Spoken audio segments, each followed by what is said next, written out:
Hi, Jane. Sorry. Oh, okay. I'd be scared. All right. You want me to try the share screen thing? Please, Okay. because I won't be able Oh, to have access to my computer. So this is really oh, important. I oh, can't help. oh, oh, no wonder. Okay. All right. So I need to escape from here. Or Or I can just broadcast for the first 30 minutes. But then after that, I'll have to drop off, and then you'll be on your own. And so I want you to. oh, okay. Um, so select a window that you want to share. Okay. Go ahead with that. Yep. Um, I have it already. I don't know why this is not happening right. Let me minimize this. Yeah, you're a co-host. And yeah, here's my screen. Can you see this? No. So you need to, when you share, you need to say, there'll be a small screen will pop up. It'll tell you a screen share, or it would be Google Sheets. You need to select that.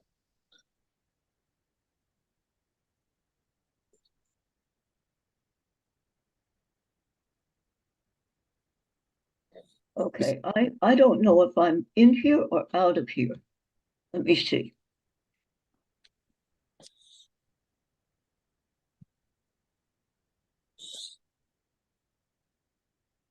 I don't seem to be signed in on this one. Sign in for what? I Into don't know what happened. I signed up. We're obviously talking, but I am not in the meeting. You are. I know I am. Try. Okay. Did you sign into the Zoom? Yeah, I signed into the Zoom Okay. at History Most Ancient. Okay. So now, do you see the screen where it says, bottom it says share? No, because I don't have that. Let me see if I have the launch meeting. It says open Zoom meetings. Yeah, let me open Zoom meeting. Oh, here I am. Okay. Now I have share screen. Mm-hmm. So share. And okay. And I'm not given the option. Oh, I have to put it on my screen before I share. Okay. Yeah. Right. All right. So, When you click on share, it'll give you an option where. okay. Um,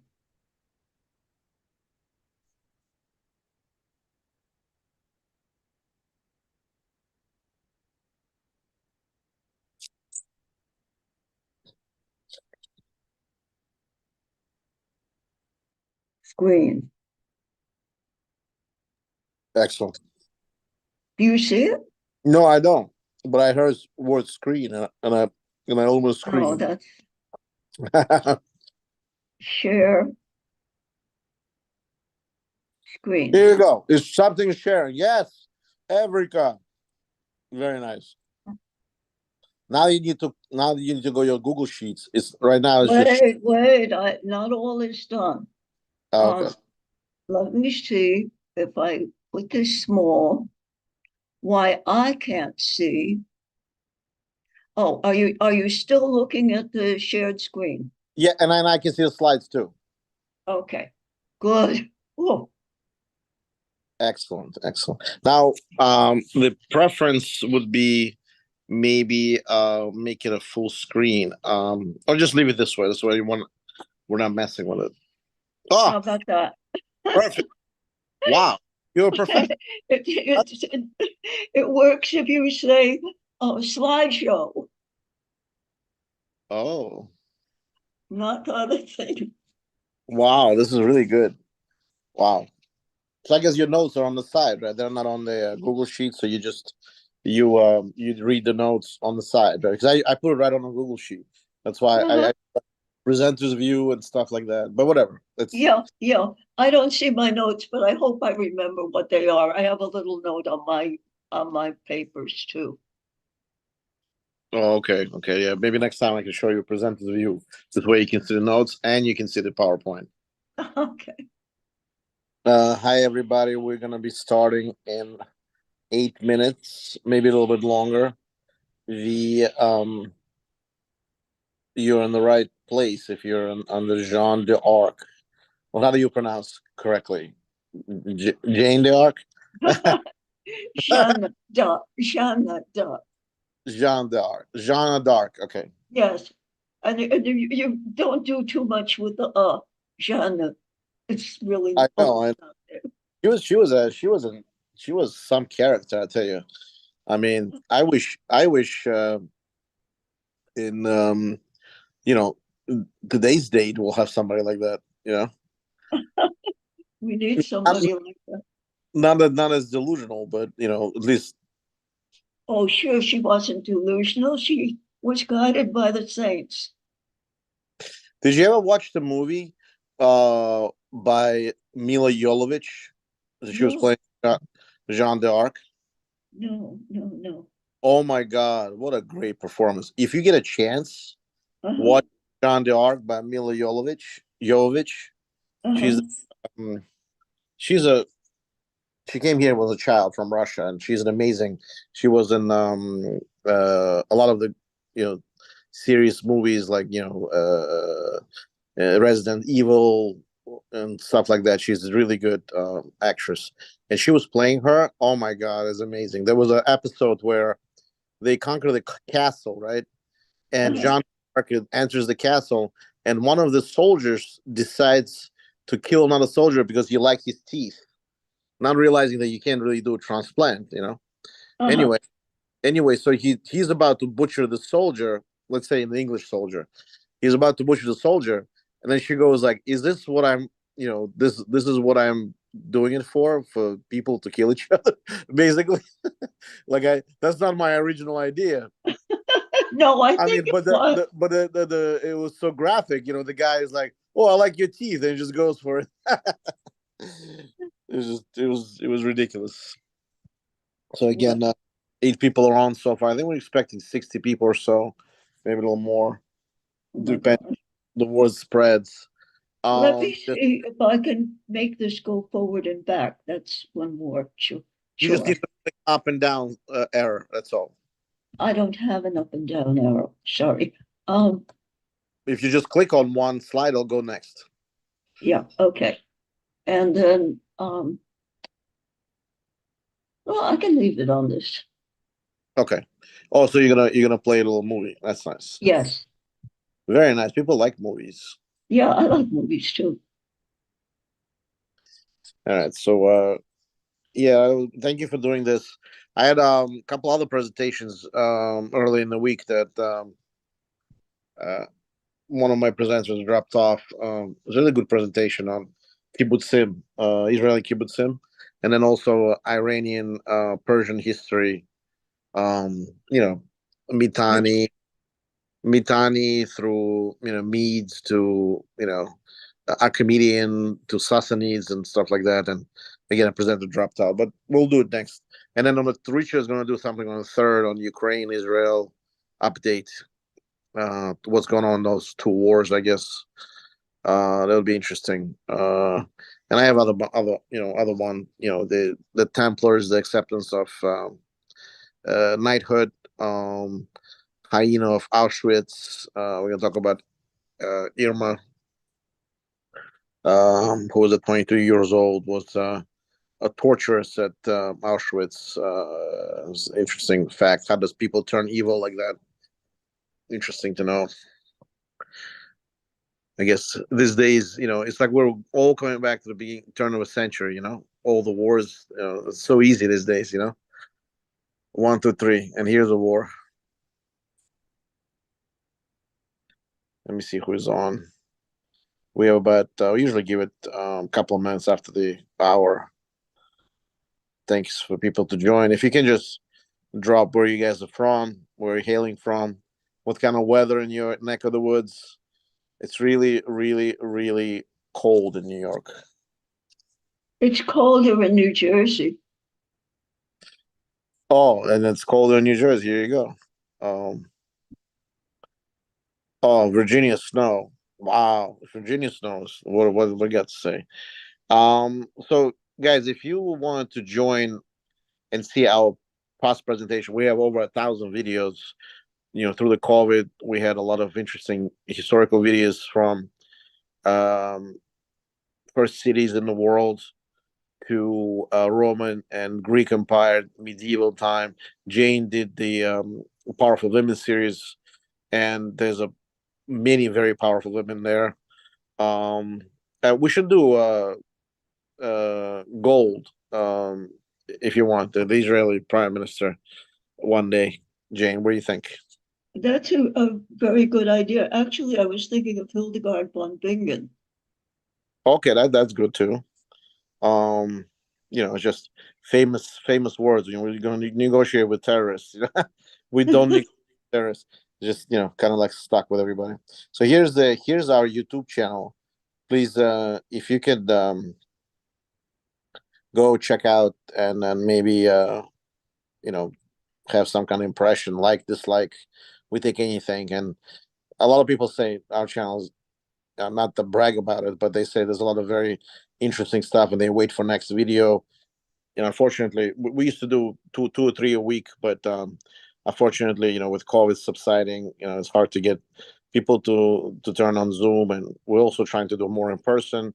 I think I'm going to create more of an in person kind of meet as well.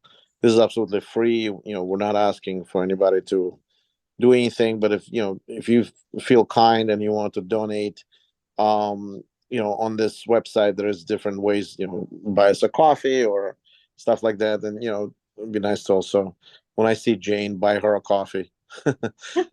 When we go, sometimes we go to the Metropolitan Museum and other stuff. uh I finally secured the location, Jane, but now I have to figure out if the video works in the location so that we can play a movie or something, and then also zoom that stuff and then have a discussion after. We still have to do a Princess Oh, Foxes about the Italy, medieval Italy. So we're still waiting. 9 people on so far. Let me see what people are saying. Oh my God, Howard is here. Can I just Howard is a good. Um, I'll make him a co-host if you don't mind, Jane. okay. Yeah. Hi, Howard, sir. How are you? Long time no see. Oh, you left again. Oh, came in back and left. Oh, here he goes. Let me just put oh, somebody's called here Poetic Just. Interesting. Let me bring Howard and make a co-host. Hi, Howard. How are you, sir? Long time no see. Been a while, yeah. How are you I doing? know, I know. Jane, I said you have a lot to say about John d'Arc, so Jane is presenting today. Okay. If you have something to add, or I can, sounds good. I can add some. I can Lord Hood. Well, we'll see what she does. I can throw in. Basically, what's interesting to me is Lord Woodhousley's version of the story. I haven't worked on it lately. Lord Woodhousley is circa 1800. And I think much of what we accept of the story of Joan of Arc it has been sort of constructed more recently. so it's basically That 500. sounds wonderful. I'm really looking forward to hearing from you. Hi. So Usually they sit here like stuffed owls, and I feel so lonely. I wish people would talk. no, Well, Howard is good. Howard is. We're supposed to do a couple of things with him about reviewing movies, and one of the movies that came up is John d'Arc. Like I said, the Mila Jovovich movie and stuff like that. So I was thinking doing a review. Sometimes we do reviews and stuff, and we do movies like 300, Gladiator. yeah, We have our website, but if anybody wants to check yeah, out that, more from a yeah. historical standpoint. Like, for example, if we did the movie Gladiator in the beginning, and that's probably not, you know, Hang on. it's a minutia, right? I mean, in the beginning, they have dogs that are being unleashed on Germanic tribes, and Romans never used dogs. to unleash, especially on their opponents. They were mostly used for as we know, the Roman soldiers were always acting and walking as like a moving city, right? They had their own locksmith, they had their own, everything basically, and therefore dogs were just a part of the families. Their wives were walking with them sometimes, concubines, whatever it is. So it's interesting how. Did the Spanish use dogs? I think the Spanish use dogs. Sorry, I'm lisping a bit because I broke a cap off my teeth. I haven't got the list yet. I think the Spanish used dogs, didn't they? In any case, I just posted a link. I've got an article on my website on history movies that need more context. Oh, okay. So I'm looking at the inaccuracies and stuff like that, and sort of try to develop some historical context to it. I was fascinated with Gladiator. The main problem I have with the movie Gladiator, at the end of it looks like they're going to restore the Roman Republic. And in fact, what really happened is that the period of power and stability established by the 5 good emperors collapsed, and Rome very quickly degenerated into a nasty civil war. That movie is interesting. Marcus Aurelius and Commodus never connected. How is he his son? It's like one. No, Marcus Aurelius at some point, I don't mention it in my article, but Marcus Aurelius brought in Commodus as a co-ruler, and Commodus actually lasted 12 years. Right. But it's not his son. It wasn't his son. I mean, exaggerated. Yeah. But the crucial failure is that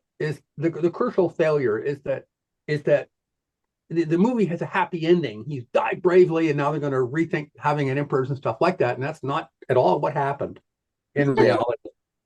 I digress. Okay. Let me just start this whole thing. Hi, everybody. If you're here for Jeanne d'Arc presentation, you're in the right place. We're a mostly ancient group. And if you want to check out our YouTube channel, it's called History of Fitness Investing. I'll post it on the chat. Like I said, today is a Jeanne d'Arc presentation by Jane, and she's been doing our presentations for 2 years, and mostly has to do with the powerful women, Golda Meir, all the medieval women. Soon we're going to go into Egyptian Nefertiti, and we did Cleopatra and stuff like that. So without further ado, I'd like to pass on the torch to Jane. One more thing I'll say, we are actually not for profit. We're not collecting any money, but if you'd like to give a donation just to keep our Zoom going and so we keep the lights up, if you go to our History of Fitness Investing YouTube channel, and you can go into the community center, it'll tell you where to donate. It's all official. Thank you. And Jane will present the Jeanne d'Arc. Go ahead, Jane. Okay, thank you so much for all that. Okay, so this is Joan. This is the way she appeared in her century. Note that she's wearing female dress or armament on one side, although she carries a big sword, which was found in St. Catherine's Church at Pierrebois after Joan predicted it would be under the floor behind the altar. There is some speculation that it might have been the sword of Charles Martel, who was known as the Hammer, when he turned the tide of Moorish expansion in Europe. The portrait on the left is actually 15th century, so it may have been informed by what Joan actually looked like, if not from life. The one on the right may indeed be from life. All of Joan's life took place during a short 19 years of the 100 Years' War. 100 years, actually somewhat more, is a long time for a war. It all started with a family feud in France over an inheritance. The feud led to the imprisonment of the wife and children of one of the disputants, who then fled to England and appealed to the English king, Edward III, to help him get his family back. That would be easy because all Edward III had to do would be to declare himself King of France, which he apparently could do since his mother, Queen Isabella of France, known as the She-Wolf of France, although she was Queen of England, was the sole heir left standing of Philip the Fair, King of France, now deceased, since all her brothers had died and her sisters forced into convents for significant sexual misbehavior. Therefore, Edward was indeed King of France, he said. The French Parliament said Edward was not king. A long time before a so-called Salic law was invoked, although the law had never really actually existed, to keep a woman off the throne of France. Unthinkable. The law was now precedent, and the argument was that Edward III wasn't king of anything but England, since its mother, the She-Wolf, couldn't pass on a title she had never herself possessed. King Edward thought it was worth a try and sent 100 ships or so to the Battle of Sluys, naval battle, June 24, 1340, directly east of London, but in the water, across the Channel for a battle with the French, which he won. Other battles followed, and the war was on. England and France had been like two cats with their tails tied together in a network of fiefs for which homage must be paid to the grantor of the fief and soldiers supplied to him when he required them. Naturally, English fief holders resented doing homage as well as the expensive responsibility about the soldiers. Before the 100 Years' War, English possessions in France had gradually shrunk to pretty much only the Duchy of Guyenne. Let's see if we can get that up. We will wait with that for a minute. The war dragged on through the reigns of Richard II and Henry IV. Oh yes, we can do the map. So here we are. There's Guyenne. That's all that was left. It used to be almost all of this and a whole bunch of that, and a lot. The war dragged on through the reigns of Richard II and Henry IV, but England didn't give up. They fielded a new team under Henry V, and this one was a winner. I'd like to show you a short clip of Henry's finest moment. And let's get here. And here we go. There is no sound. There is no sound. Yeah, just okay. Let me stop the share for a moment, or let me exit this, and let me go to this and see if I can get the sound. Sure.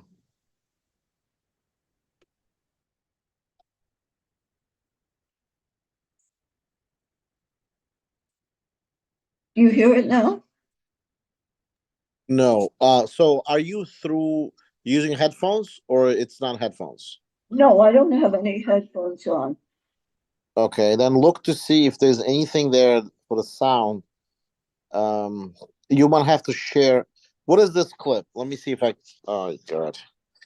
Yeah, we're gonna have to pass this because it's some reason it's not translating the sound. Yeah, I don't know why the sound isn't happening. Do you hear it? Do you hear it by? Yeah, I hear it clearly. That's so crazy. Okay, well, let's skip it. In any case, had that been, had that had sound, it would have been the Battle of Agincourt that Henry won. And once he had won that battle,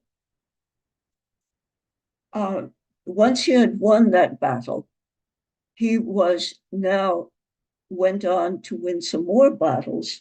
And 7 years later, he had, in fact,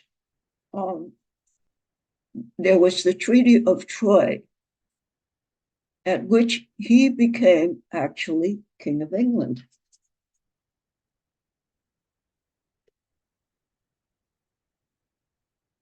Just a minute.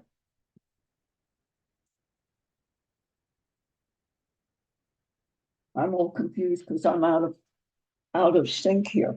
Yeah, your problem is probably bandwidth rather than just sort of having hit you could be hitting the right button. Are you you can check and make sure you're sharing sound, but your problem is may just be bandwidth. Oh, maybe it's that. Whatever it is, it's going to take too long to fix it. So let me continue without. You think we should try it again? Try clicking on the share screen function and see what's there. What you might do is share sound rather than visuals.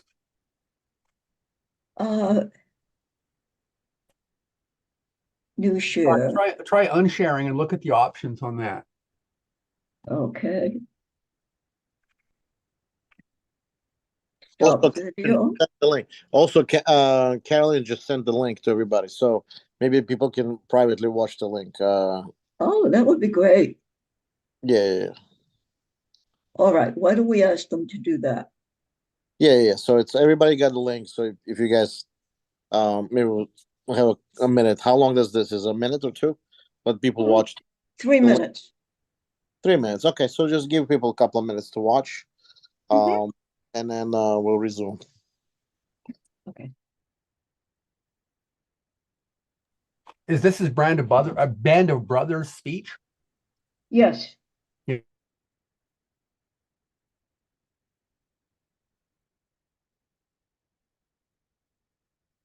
Okay, let me know when you're ready to go on.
All right, go ahead. You can start, I guess.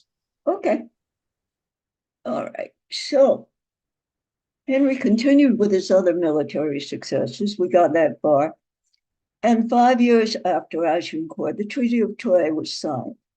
It provided that he marry the Princess Catherine and become heir to the throne, as well as regent of France, since the actual French king, Charles VI, was periodically crazy, certifiably mad. He'd actually killed people in a fury when the madness came on him. When he died on August 21st, 1422, besides the general's party, the Duc de Berry gave the traditional speech, "The king is dead," and then "Long live King Henry, by the grace of God, King of France and of England." Of course, he's probably Saint Henri. Henry died 10 days later. Henry V's son, Henry VI, was a very small child in England. He had regents, notably the Duke of Bedford. His father had been King of England and France. He was logically king of both places, except logic had very little to do with it, since the Dauphin was also the son of a king of France who died before Henry V did. Which one was king of France? Dauphin was the name of the crown prince of France. How could Charles reign if he'd never been crowned?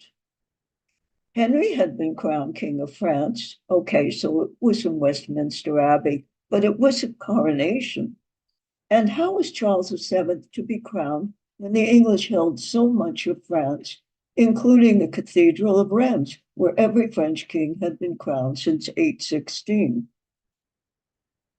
Okay, and let's go on.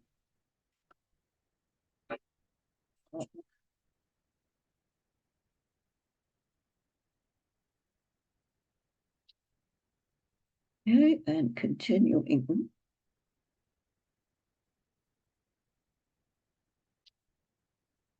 England had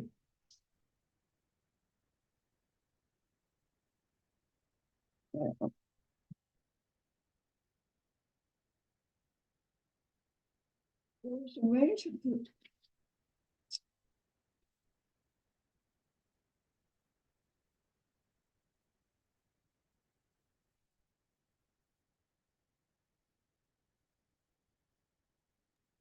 Jane, we can't hear you. Oh, okay, I'm coming back now. Okay, let me get to my slideshow.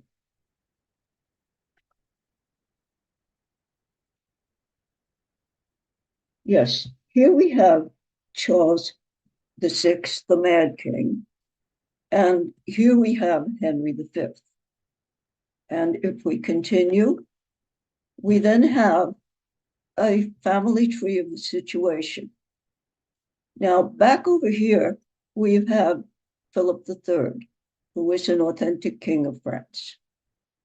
And his son was Philip IV. And if we follow this down through Isabella and Edward II and Edward III, and we keep going and we keep going and we get to Henry IV, and we finally get to Henry V, and here is Henry VI. And that is a contemporary picture of him, I swear it. Okay, on the other hand, we have from Philip III, we have his son, Charles Valois, who was not king. But then we get to Philip VI, John II, Charles V, Charles VI, and here we have the Dauphin. Okay, so we have now two potential kings of France. And here is Charles VII, when he's crowned, of course, which he hasn't been yet. And here is Henry VI, grown up. Henry VI was in a similar situation. He could claim to inherit from his father, who had been 10 days king of France, at least in the opinion of the English, and in the view of many French persons as well, or by his descent from King Charles VI of France through Catherine of Valois. However, the legal reasoning in France was that a woman could have no right to the throne, and therefore, etc., etc. We've been there before.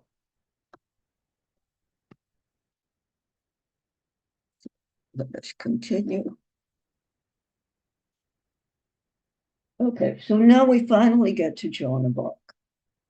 Joan of Arc was born on January 6, 1412, to an affluent farmer's family in the small village of Domremy in La Pucelle. There were lots of Domremies in France for some reason. She grew up spinning and weaving and tending cattle in the field. She had a sister, Catherine, at least two other brothers, Pierre and Jean, and possibly another brother who might have died young. She started hearing voices and having visions when she was 13 years of age. The voices became more frequent, and she started to identify the speakers. They were Saints Margaret and Catherine. Eventually, she saw the faces of the two female saints, but when asked about their clothing, she replied that their heads were crowned with a fair crown, but she did not see or wasn't aware of their dress. Saint Michael joined them later, and he was accompanied by a great light.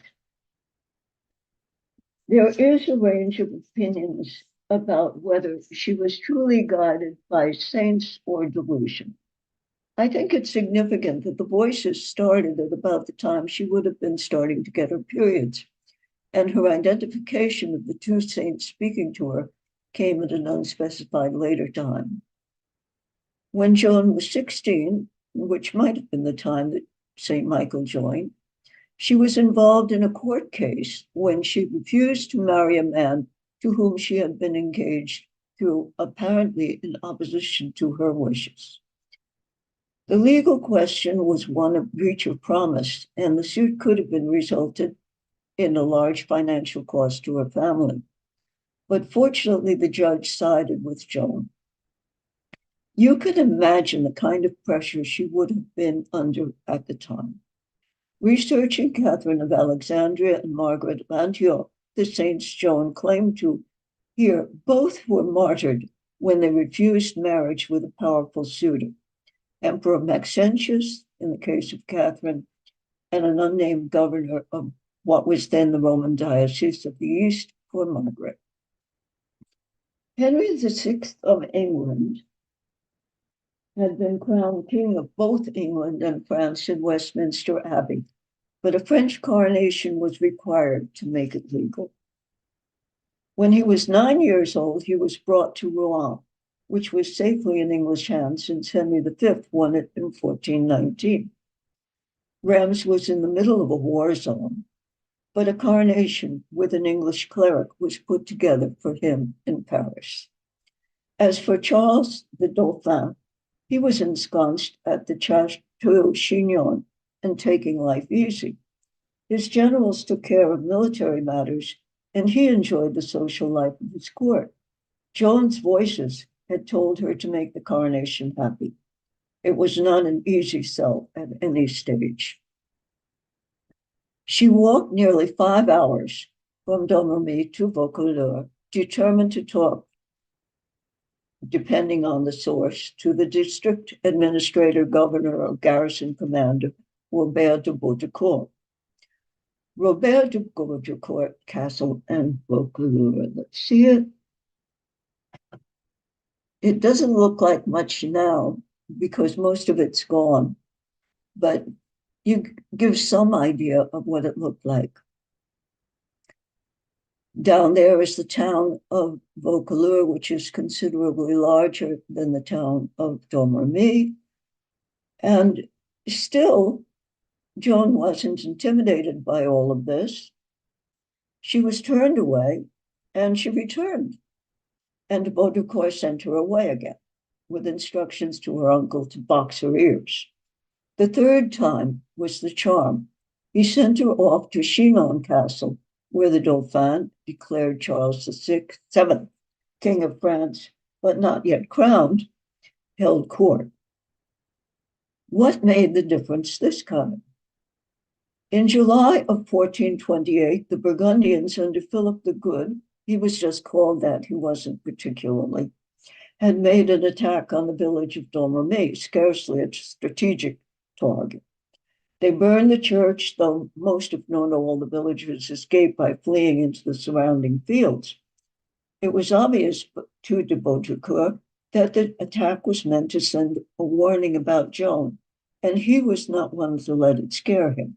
If the Burgundians were taking Joan seriously, well, so would he. There was also Joan's visit to the philandering Duke of Lorraine, who had just put aside his wife and was now living with his mistress.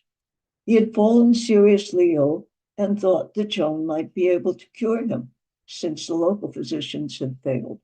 She told him she didn't have the skill, but admonished him for his immoral ways and told him to take back his wife. There isn't any record if he did so, but apparently he took it well, since he sent a good report of Joan back to de Baudricourt.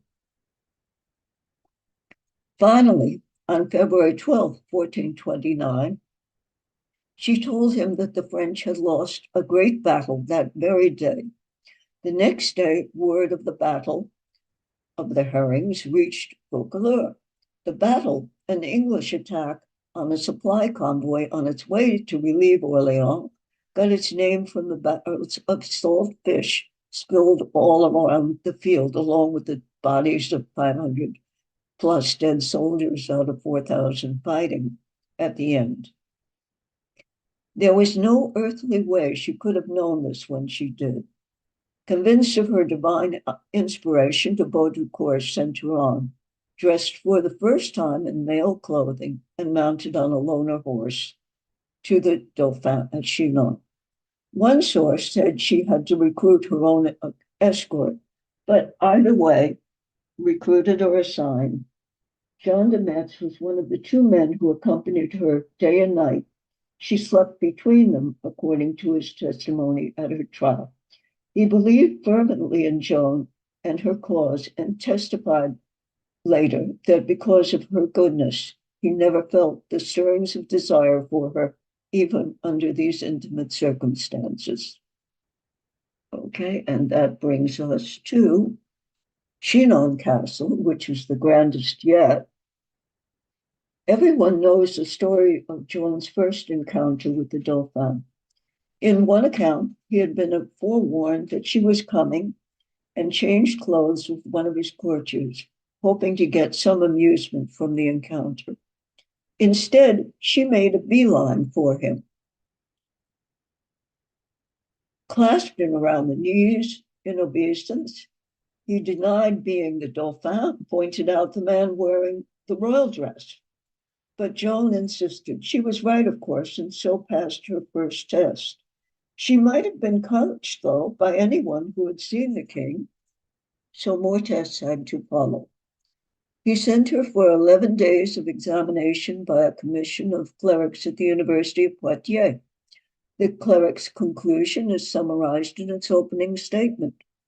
The king, in view of his necessity and that of his kingdom, and considering the continuous prayers of his poor people to God and to all others lovers of peace and justice, should not turn away nor reject the maid who says she is sent by God to give him help.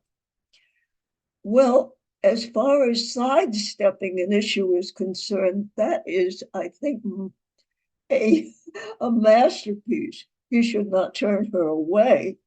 I mean, his people are praying, etc., etc., and she says she's sent by God, but anyhow, it worked. She was sent on to her final test, where the Queen of Sicily, who happened to be in France at the time, accompanied by her ladies, examined Joan's private parts and confirmed her virginity. This was the last of her tests. The Dauphin gave her 4,000 men, a suit of armor, and the privilege of a banner which she herself designed with the words Jesus Maria, and sent her off to Blois to meet the army in the last week of April 1425. I wonder how our Congress would have done with that. That was pretty fast. The journey to Orleans from Blois takes about 13 hours of actual riding on a walking horse. Joan wore male attire for the trip, probably because it would have been a nightmare on a side saddle. The church excused cross-dressing if it were necessary. And we go to Joan the Warrior.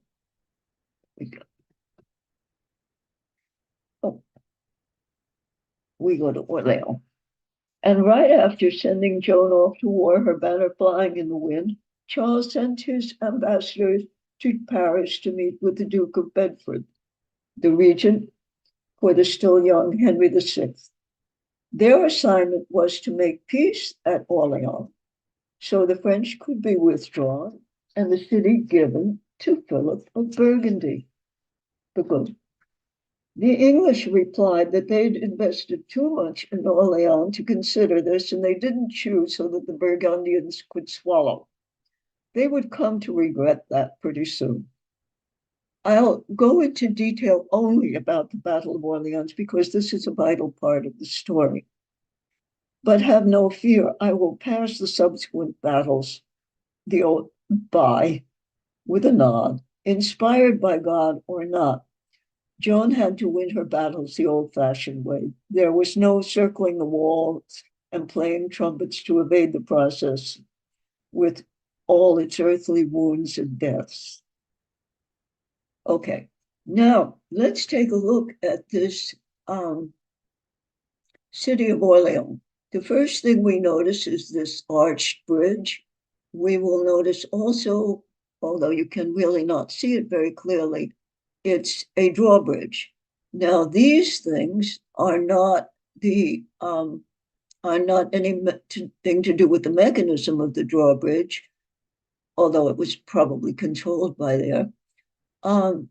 In fact, these are called the tourelles. They're towers, and each of these towers has a slit in it, or slits all around it, that permitted firing of arrows or guns or anything you liked in any particular direction. So that was formidable enough. On top of that, there was somewhere around here what they called a boulevard, which was really a large earth construction on which they mounted cannons and other nasty things. And over here was, in fact, another one, the boulevard. This was the Boulevard de the Augustines. This one over here was the Boulevard of Saint-Lô, and that was garrisoned by 200 men. This was also garrisoned, of course, and it was pretty much as formidable. So that you see, access to Orleans was pretty definitely controlled. This wall had just recently been reinforced, and it was 30 feet high.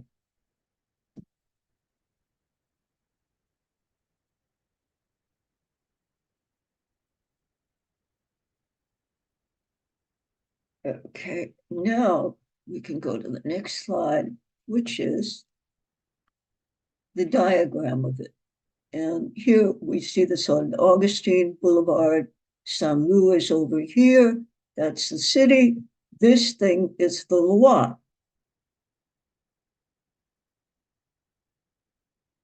Okay, and we can go on yet.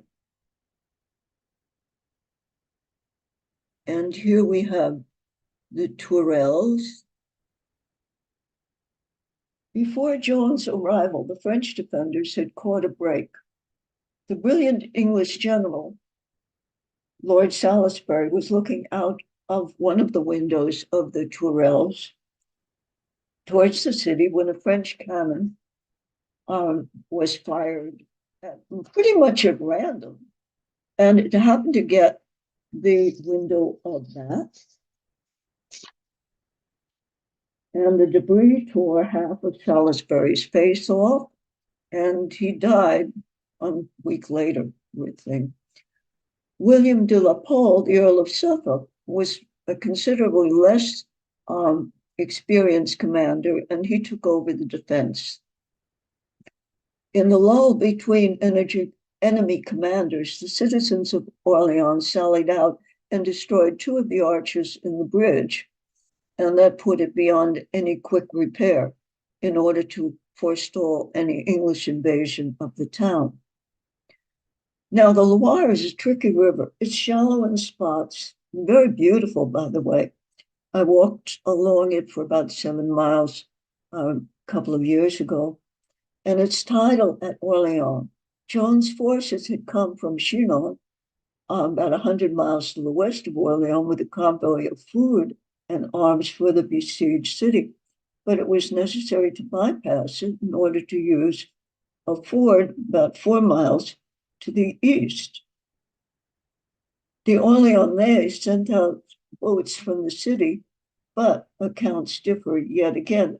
Either the wind was in the wrong direction or the water too shallow for the boats to return with the supplies. A miracle is said to have occurred when the water rose or the wind changed. Not to cast doubt on miracles, but the water in the Loire is tidal, and under special circumstances upstream, it can rise a whole 9 feet in 3 hours, and winds do change without divine intervention. A somewhat greater miracle is how Joan's forces managed to cross the garrison's Saint-Lô Boulevard to the east of Orleans without a single shot fired in their direction.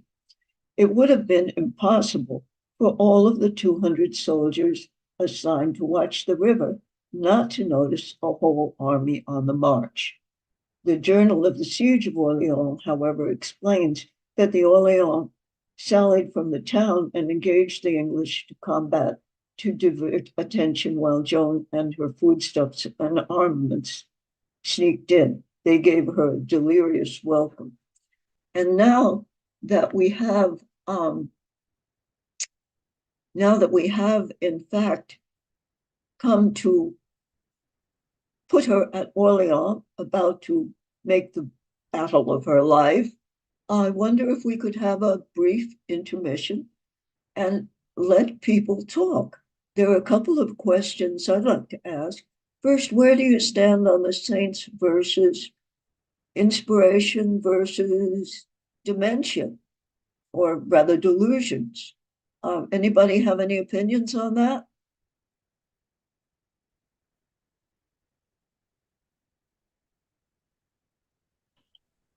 I would say, Jane, that it's a case-by-case basis, right?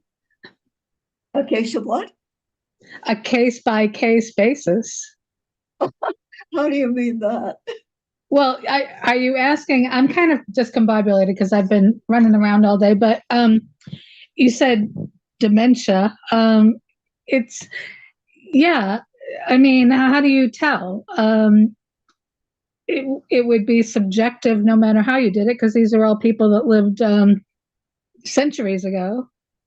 So I think it takes a certain level of personal discernment to come up with any perspective on what they've done. And that's the whole idea, is to contemplate experiences people have had.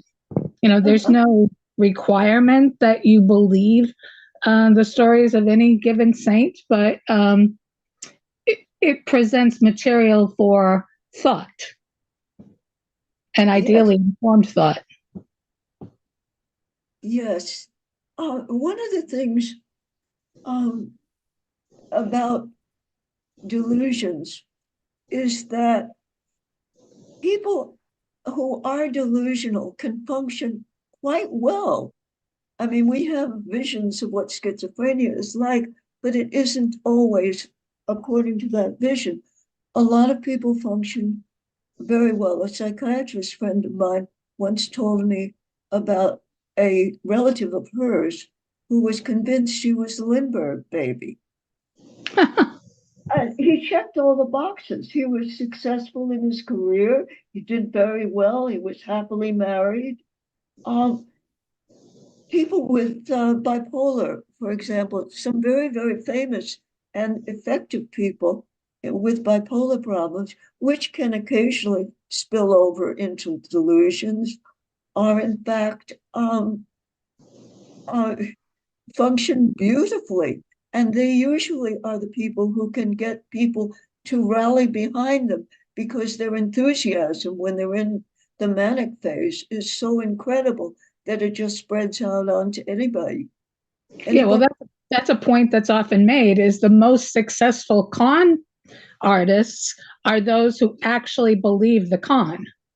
Yeah. So, yeah, I mean, you're making a valid point, but as somebody, I think, just dropped in the chat, if you want to look, was saying something about, does it matter? Because she was obviously very inspirational to many people and successful. So this person is asking, does it matter whether she was delusional or not? Vision can be both like a concrete idea that you think you see something, versus that idea that you know in your mind how to make something happen the way you think it should.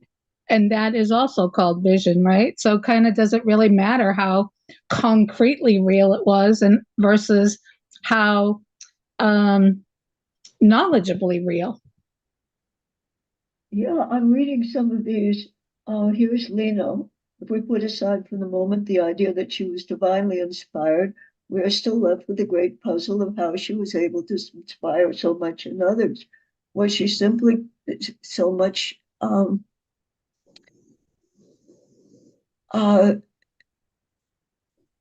simply one of the most charismatic people who ever lived? I would go along with that for sure, although she certainly would be considered mentally ill in some way today.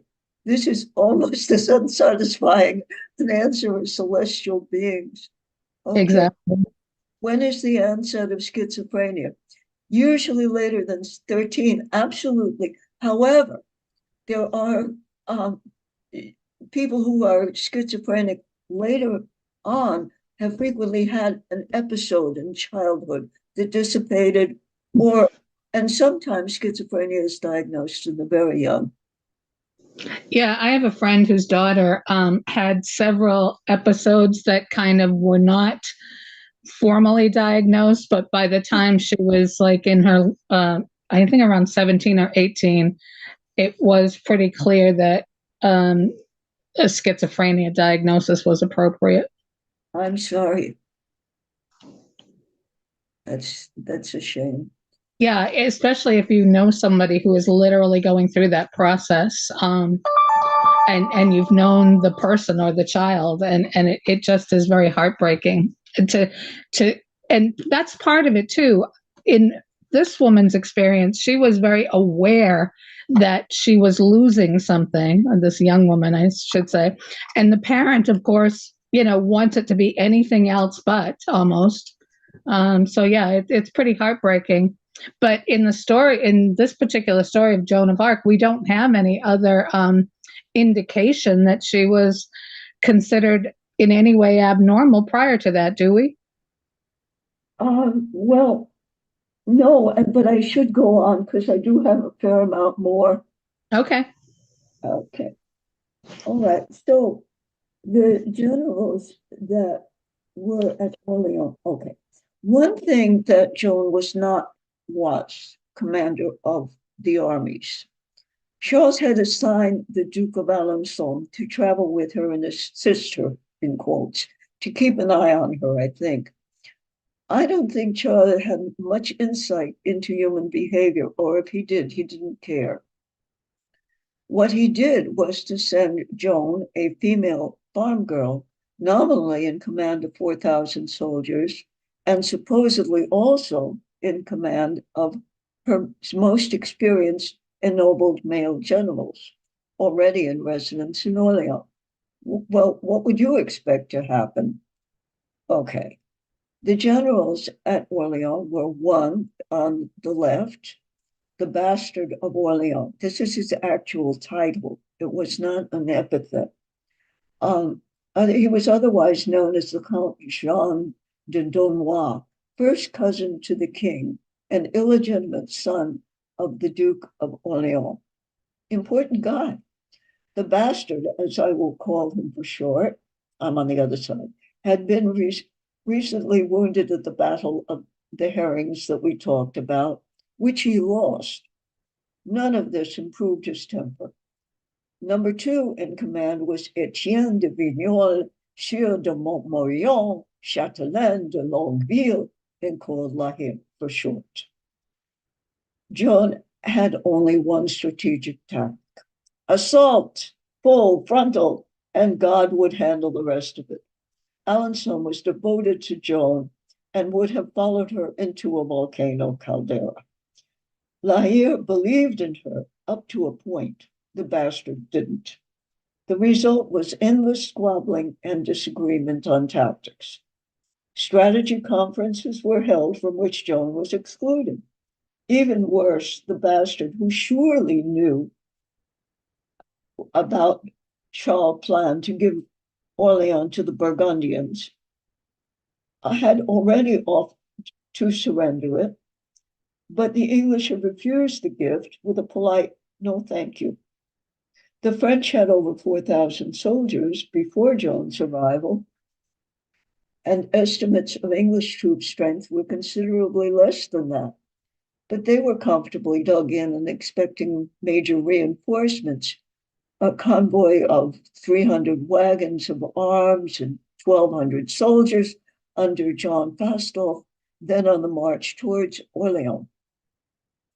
The French knew about this, and so did Joan, and with every passing hour, her calls to action became more intense and irritating to the senior general. She began to stir things up herself. She fired off a letter to the English, the text of one was the ladies' warriors' version of mooning the enemy from the ramparts. Here are the words she dictated, and I love to quote the actual words of the people we're talking about. King of England, and you, Duke of Holland, you call yourself regent of the kingdom of France. You, William de la Pole, Sir John Talbot, and you, Thomas Scales, who call yourself lieutenant of the aforesaid Duke of Bedford, render your account to the King of Heaven. Surrender to the maid who was sent here from God, the King of Heaven, with the keys of all the good cities that you've taken and violated in France. She has come here from God to proclaim the blood royal. She is entirely ready to make peace if you are willing to settle accounts with her, provided that you give up France and pay for having occupied her. Best of luck, Joan. And those among you, archers, companions of arms, gentlemen, and others who are before the city of Orleans, go back to your own countries for God's sakes. And if you do not do so, wait for the word of the maid who will come visit you briefly to your great damage.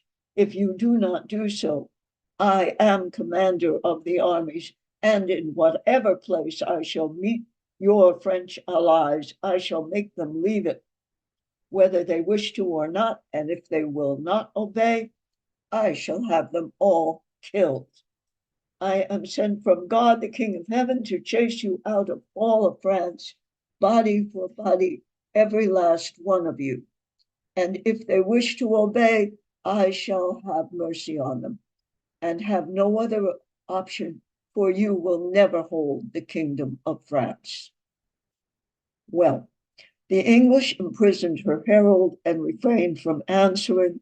Her follow-up correspondence was delivered by Arrow and included a threat to execute all English prisoners if her herald were not returned.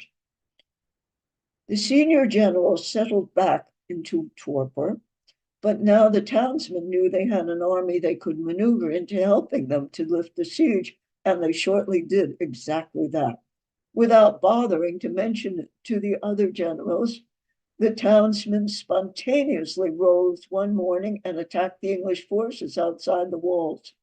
Joan's page awakened her, and she leaped from bed, crying out, according to his testimony later, "Ah, wretched boy, you did not tell me that French blood was flowing.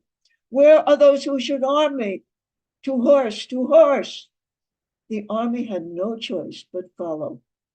At some point, the bastard and La Hire and their soldiers caught up with her and joined the combat. Joan was competent with both the heavy sword she brought from Fierbois and with the even heavier lance, and fought alongside the townsmen.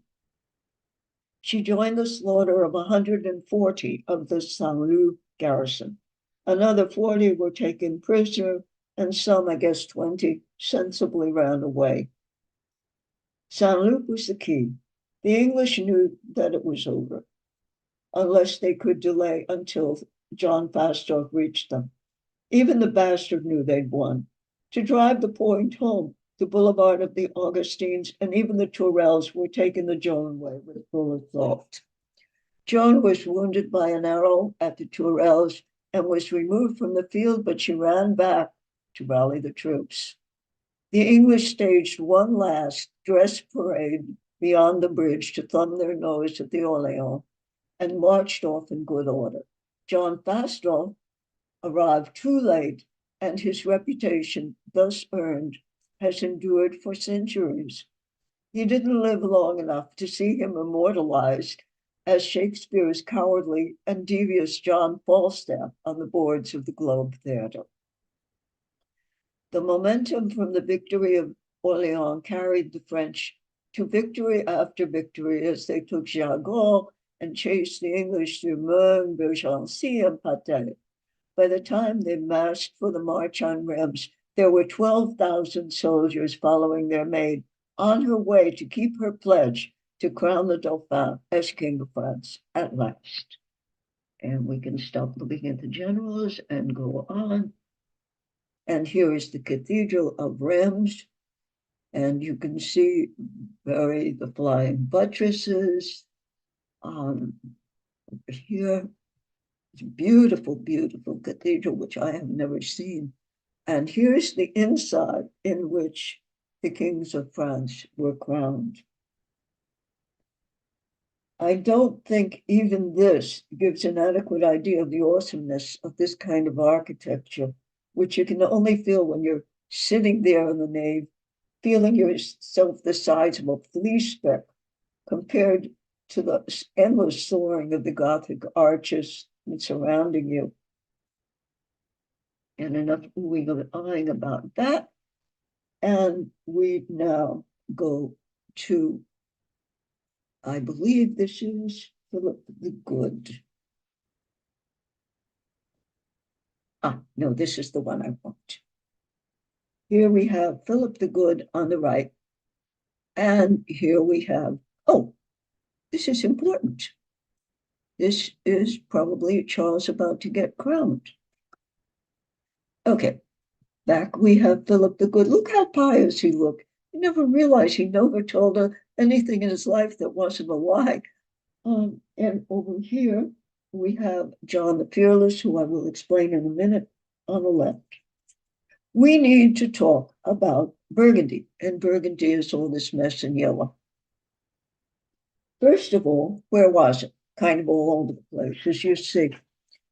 Although Burgundy would go to war when forced into it, her far-flung provinces had mostly been acquired by marriage and inheritance.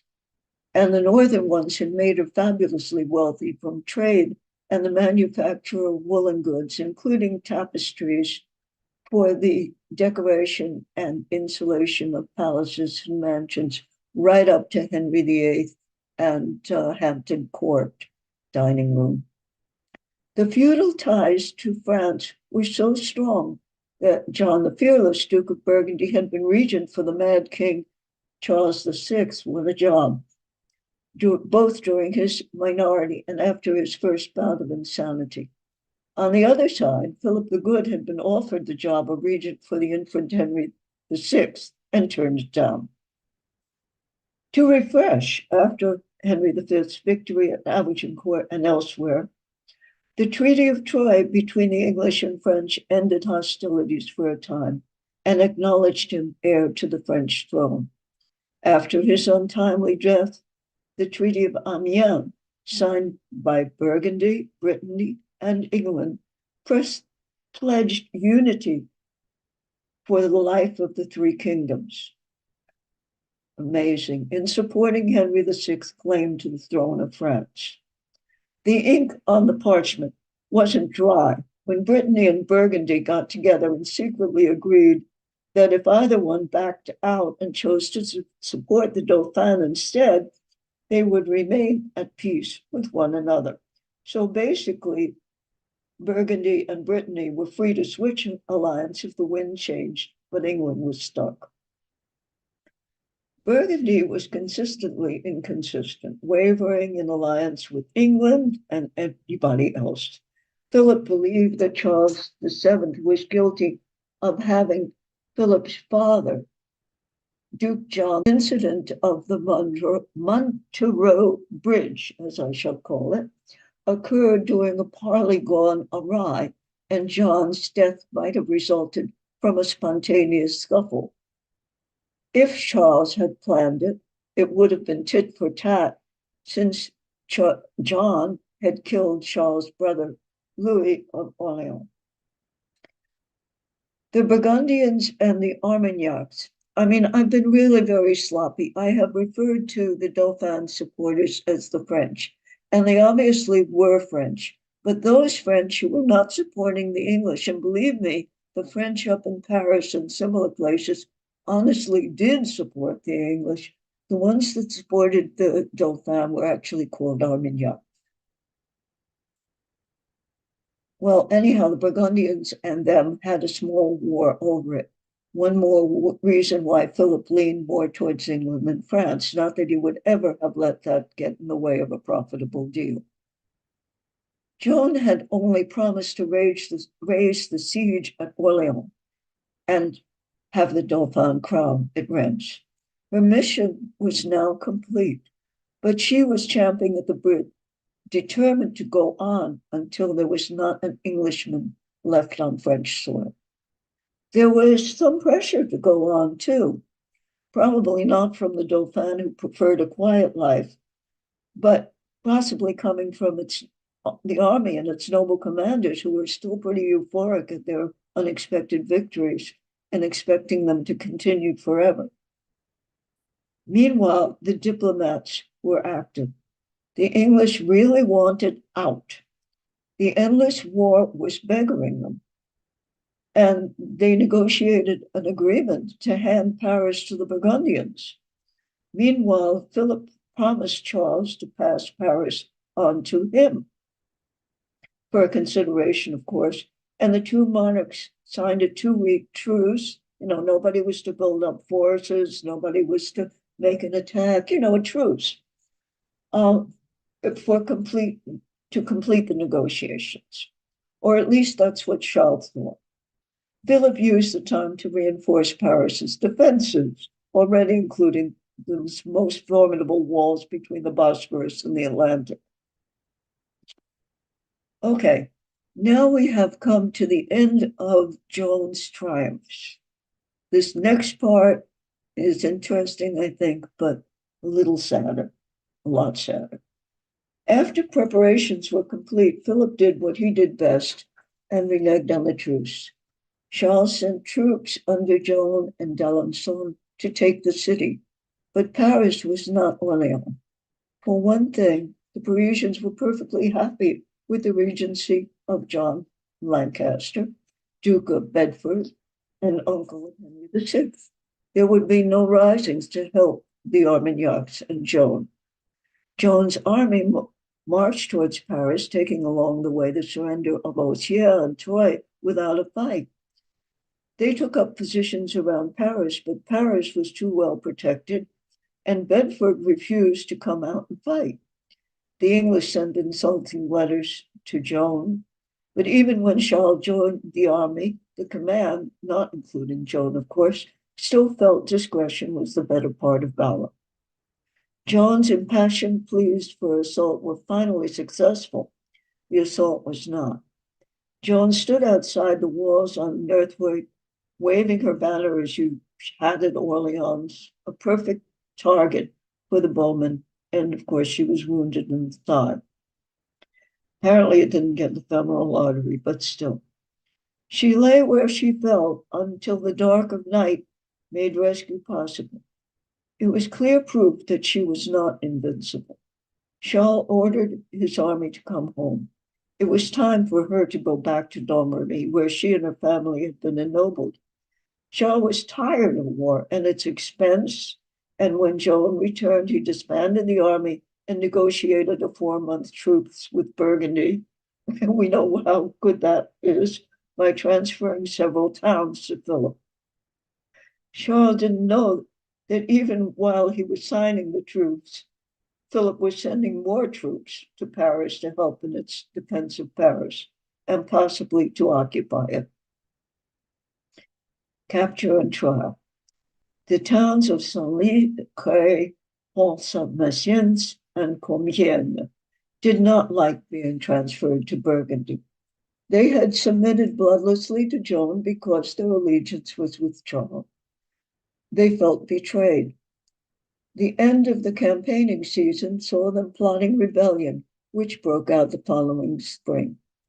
Joan had warned Charles against trusting Philip. Charles was chastened on finding out how he'd been played and allowed Joan, without official approval, to gain 300 to 400 volunteer foot soldiers and officers to help the towns rebel. Their first attempt was at Soissons, which was still loyal to Burgundy and refused them access. 5 days later, encouraged by the news of Joan's presence in the area, the people of Compiègne rose against their Burgundian occupiers. Joan hurried to assist, but so did the Burgundian forces.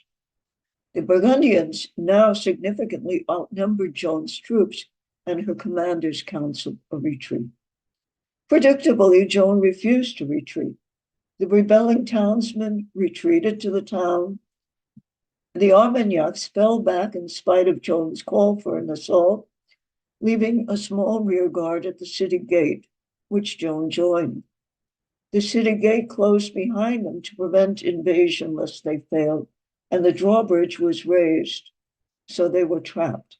The Burgundians quickly surrounded them, and Joan was taken captive.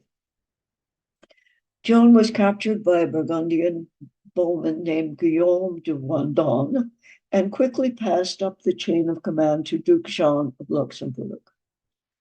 He offered Joan to ransom her to King Charles, but we don't know what happened. Either she refused, or Charles wasn't interested in getting her back, or Joan was holding out for a better price. Joan was a prisoner and not in control of her own fate. And if Charles had wanted her back, he would have sent the money or an army. He was probably relieved to get rid of her at this point. The English knew a bargain when they saw one. If Henry VI were to be secure as King of France, it was awkward that the other King of France could, at least up to and including his coronation, claim the mandate of God. Since Charles wasn't in the market for her, they put in a low bid of 10,000 francs, which was accepted. While waiting for the payoff, the Duke of Bedford had to write to London for the money. Jean took Joan to Beaulieu de Fontaine Castle, which he owned, imprisoned her briefly after an escape attempt, and then to his own Beaurevoir Chateau, where she became friends with his wife and others of his family. Lodged in the tower, she jumped from the tower window, and I think we have that here. Yes, we do. There is the tower window she jumped from. And I don't think, yes, it could easily kill you. No, here it is. Sorry, that's the door. Yes, I wouldn't want to do that.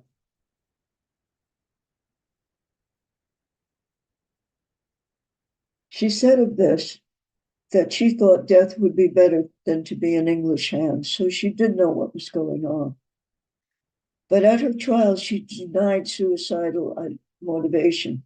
Suicide was at that time a mortal sin. She testified, "I did it not in despair, but in hope to save my life." Afterwards, she was kept in strict confinement until the money came in. There isn't much left of Beaurevoir, as we can see, but the tower she jumped from is still standing. The window is impressively high. Okay, and when the cash arrived, Duke John sent her to Rouen, the English-occupied capital of France. Paris was in Anglo-Burgundian hands, and the involvement of Philip always complicated things. The Bishop of Beauvais, in whose diocese she had been captured, received a dispensation to try her for heresy in that city. The bishop, Pierre Cauchon, had a record of successful prosecution of heretics, and he knew what the Lord Protector wanted. Enemy soldiers, then as now, weren't supposed to be executed for doing their job, but heretics are fair game. Her trial for heresy, held according to the laws of the Inquisition, began with an investigation. Witnesses were interviewed in Domremy, and her wartime associates were asked for testimony. Everyone in Domremy attested to her devotion to the Catholic faith, her chaste behavior.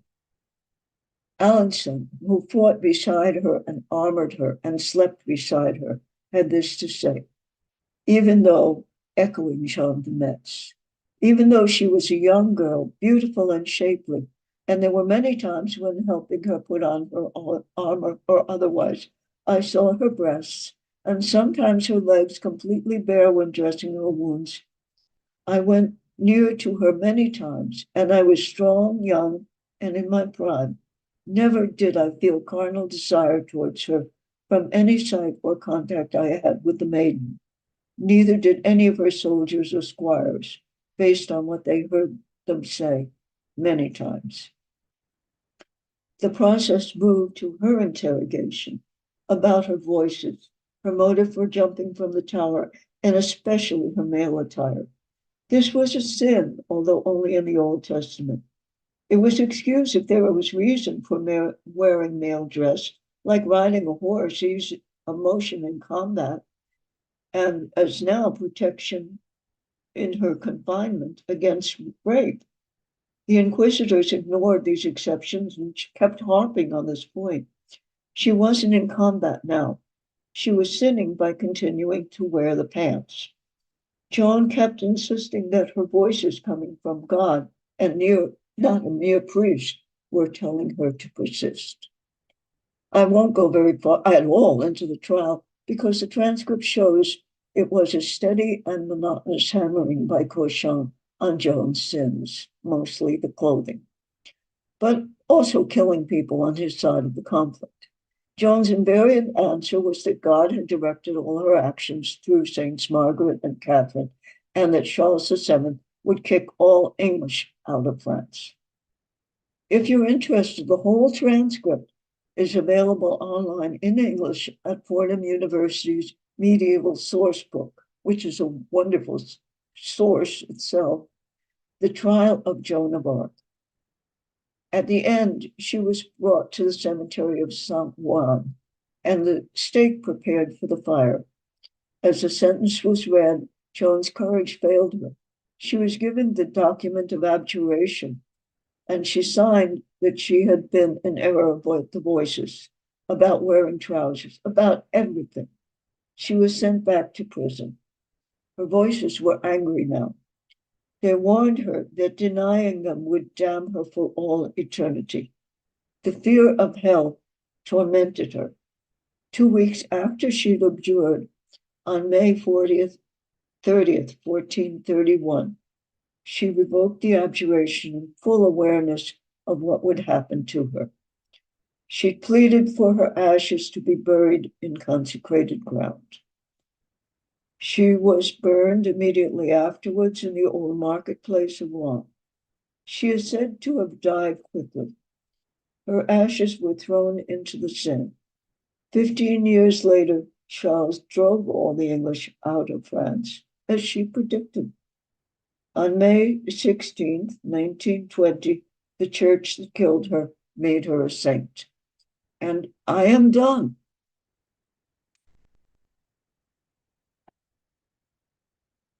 So I would like to go back to you and hear any comments or whatever. Here's the marketplace where she was burned. And it looks really rather more Tudor than it may have at that point.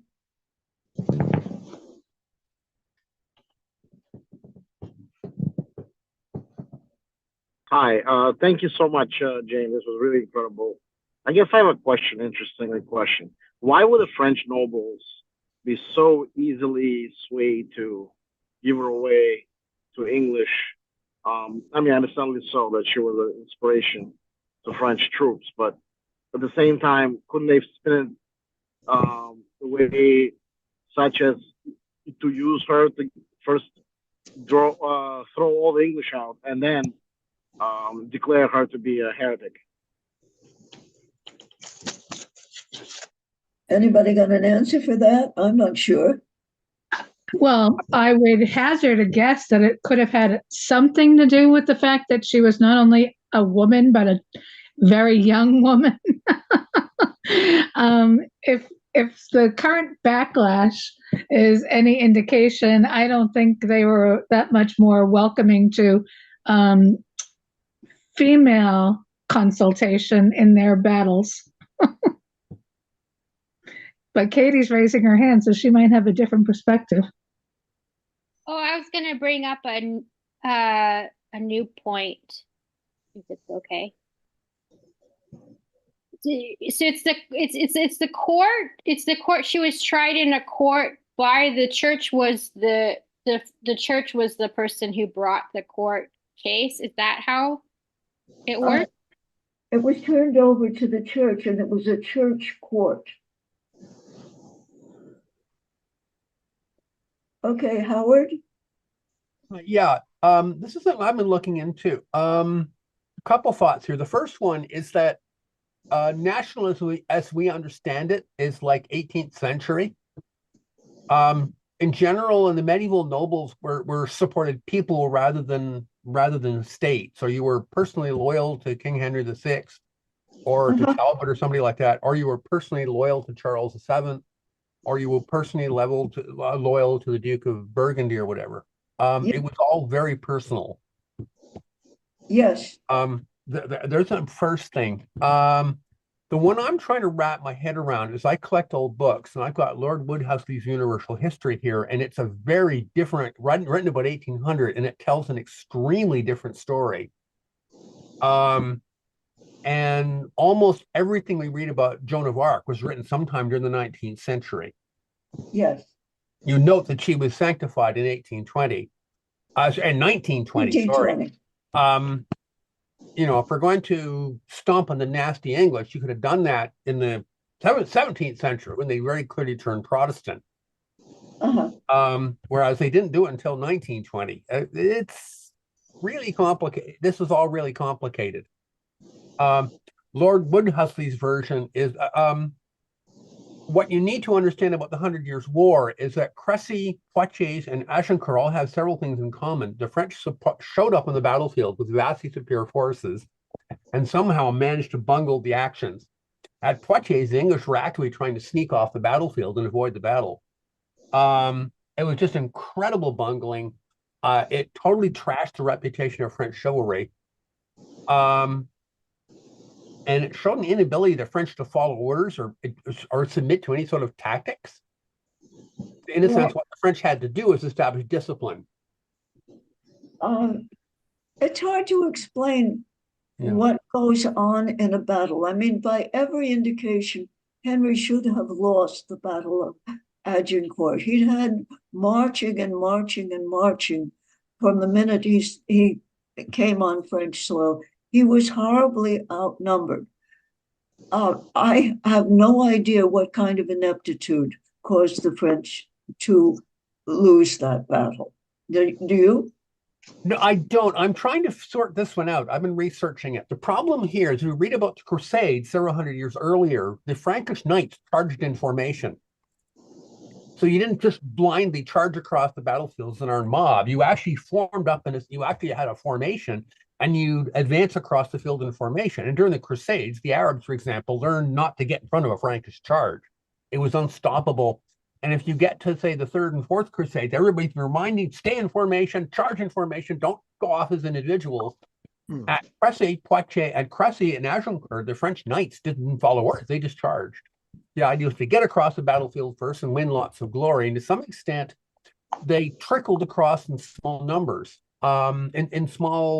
They had massive numerical superiority, but they trickled across the battlefield in small, easily annihilated groups.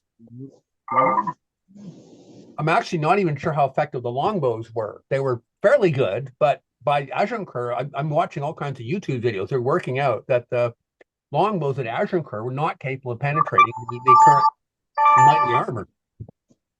I am not entirely sure.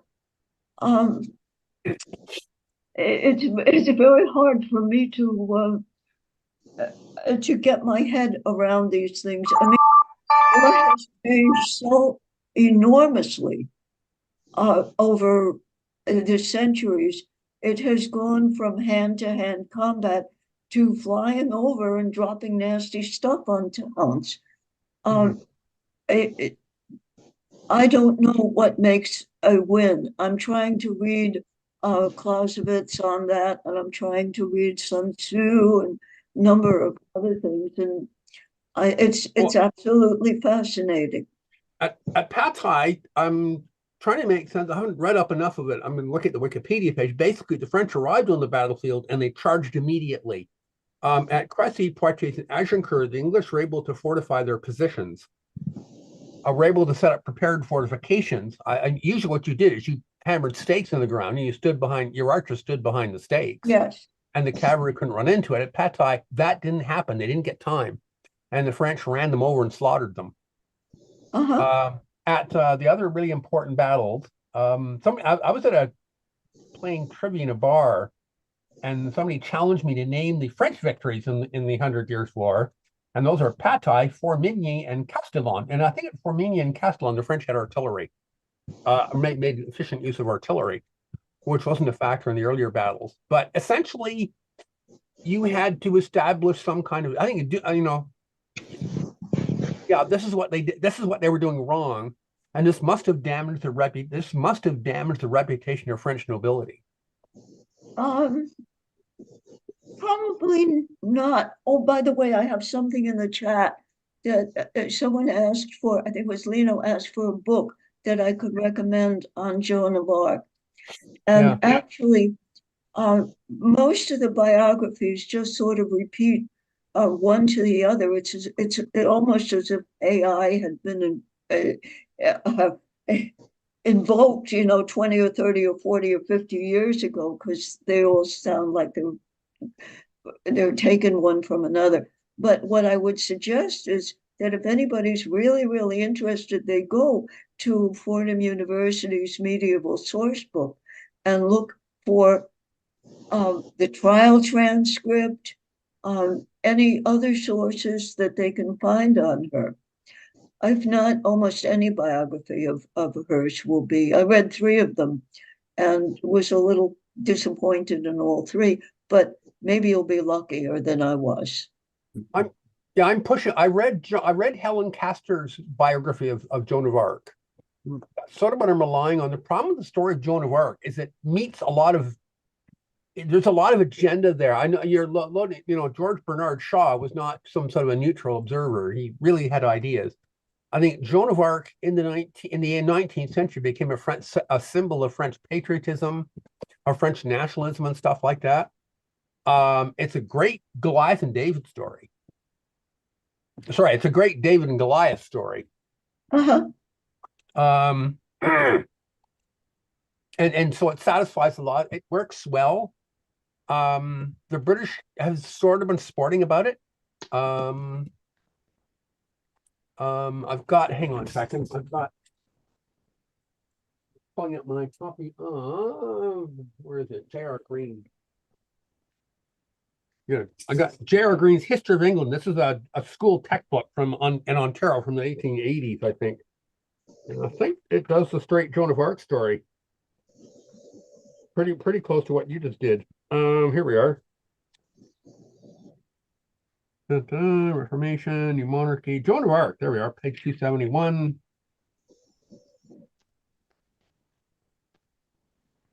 Not it. I'm just looking here. This is absolutely solid English Church of England stuff being taught to students in Ontario in the 1870s. And we're just zipping through here carefully, and I don't see. Where are we here? Let's see it here. Where's Joan of Arc? There she is. Let's see it.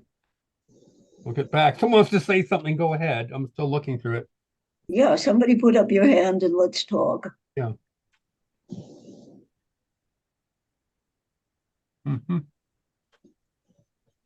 Yeah, they're not really clear on it.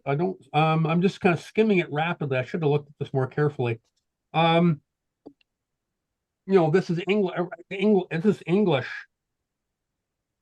England and France are traditional enemies. Our thinking in the 1920s was how to deal with the war with France. They weren't thinking of Germany as the enemy until the 1930s. Well, they have been enemies from time to time, and pretty strong competitors in the East as well. Yeah. So anyhow, if that's all that nobody has anything to say, last chance. I wish you all well. Don't slip on the ice and have a wonderful winter.